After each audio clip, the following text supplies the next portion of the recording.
Barracks, howitzers and Bradleys once crowded these concrete hard stands. Now they sit empty. The clubs are closed, vendors have folded, and hours have been cut at some facilities. Ray Barracks is almost a ghost town. The 3,500 soldiers stationed here have deployed to the Gulf with all their heavy machinery. There are 2 companies left on post, a 3rd Armored Division Rear Detachment and the 60th Ordnance Company. They belong to the 3rd Corps Support Command, and they are manning the fort. Not only are we doing our normal day-to-day mission, which has really become 3 or 4 times what we normally do, but we also are helping with the post support because we are the only unit basically left back with any sort of equipment, personnel.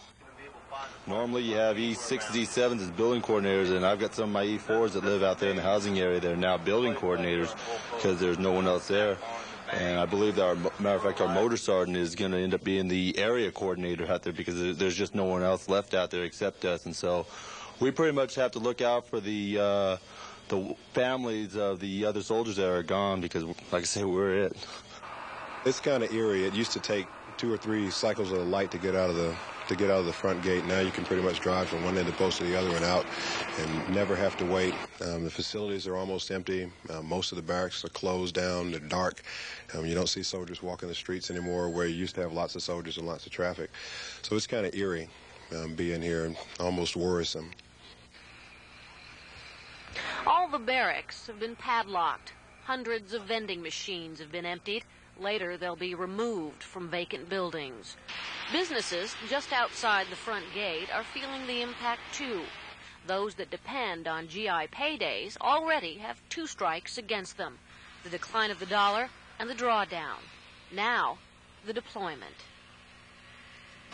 Well, basically right now, we're basically in the same position as most companies now who are dealing directly with the military market. We're all kind of in that position. Let's wait and see what's going to happen on 15 January. We are downscaling some of our operation. Of course, the military is also downscaling, so we have to also downscale. But in this particular area right now, we still are counting on our sales between this area, Gießen down to Frankfurt, to remain steady over the next couple of months. So I think basically the only thing that we can do until now is basically just wait. It's a waiting game. Everybody is waiting right now.